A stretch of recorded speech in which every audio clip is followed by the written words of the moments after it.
NXT is in the books. The falling out of Takeover Chicago.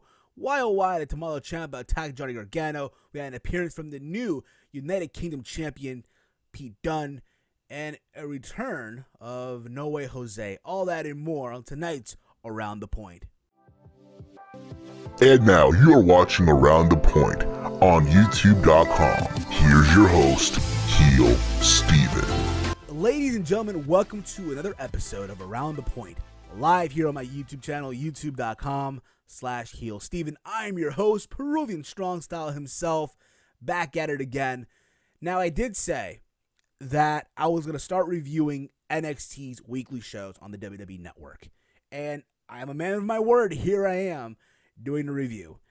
Now, tonight's NXT was the fallout from TakeOver Chicago. And I thought overall it was a very, very solid show, to say the least. And it kicked off with Tommaso Ciampa as he's in the ring and people are just giving him hell, chanting, "Why Ciampa, why? Psycho Killer." And people wanted to know, why did he attack Johnny Gargano at the conclusion of TakeOver Chicago? And Ciampa pretty much said, hey, TakeOver Chicago was supposed to be a DIY moment. How DIY started between him and Gargano, their thing, and how they got to WWE together, and how apparently he had an injury days before TakeOver Chicago. And people were saying, hey, will Ciampa be in the match against the Authors of Pain in that ladder match at TakeOver Chicago? And in Ciampa's eyes, hey, people were saying that he might get replaced for that match. And he didn't like that. Then he went on to say that, hey, a part of him thought that Gargano was going to replace Tommaso Ciampa. And being that Ciampa is going to be gone for such a long time with this injury, that he's going to take Gargano with him. So he will not be replaced. In other words, he is irreplaceable. Nonetheless, I look forward to seeing more from this feud. At the same time, it's going to suck because Ciampa's going to be out for a while. You would assume that they would do a match at TakeOver Brooklyn coming up, but who knows, right? Then we had the first match of the evening. The new United Kingdom champion, the Bruiserweight Pete Dunne against Danny Burch, which I thought overall was a very, very good way to kick off the show for the opening contest. Back and forth. Danny Burch, to his credit here, got a lot of good offensive moves in this match. But when it was all said and done, the champ, the Bruiserweight Pete Dunne, got the win by hitting the bitter end. And then he grabbed the mic and then he said that, you know, the UK division is his division now, that the UK championship is in the hands of the rightful owner, that being Pete Dunne. And then we had Andrade Cien versus Cesar Bononi in a match where Andrade Cien was getting most of the offense in. Literally, every move he hit Bononi with. And it was funny because in commentary, Percy Watson was like, oh, this is a mismatch. Keep this in mind, Cesar Bononi was like giant tall compared to Cien. But with all that being said, Cesar Bononi found the win. He cradled up Cien for the 1-2-3. So pretty much they did the fluke win finish.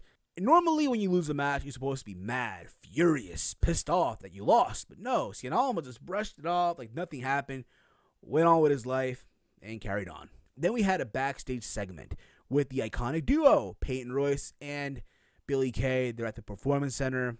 So it seems they're talking about remodeling, I guess, the Performance Center. And then out of nowhere, Ember Moon came out. And they were trying to pick on Ember Moon for being hurt. And apparently a doctor gave Ember Moon a paper to sign. I guess it's her medical release form to be clear to compete. And that's what happened. And then she just walked away. It's crazy because after that, they announced that there will be a rematch 2 weeks from now. A triple threat elimination match for the NXT Women's Championship.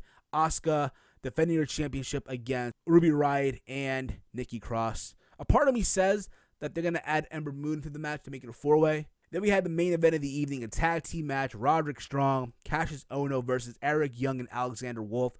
I thought overall it was a very, very solid match, back and forth.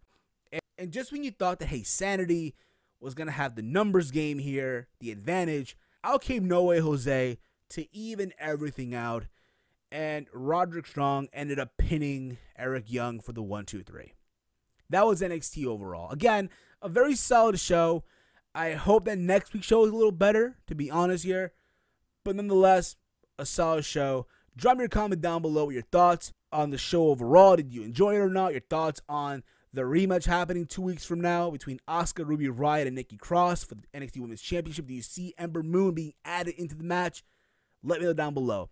Follow me on Twitter at HeelSteven. If you're new to the channel, hit that subscribe button. Share this vid through your entire social media, Facebook, Twitter, Tumblr. I got Extreme Rules prediction coming up tomorrow. T-Mail podcast going live this Friday over at Mixler. Mixler.com/T-Mail podcast for more of the live podcast that I do every single week. We're almost at episode 200. Big things are going to happen for that episode. I guarantee you that. All right, guys. As always, hate, comment, and subscribe. Until next time, it's your boy Heel signing off. Brah.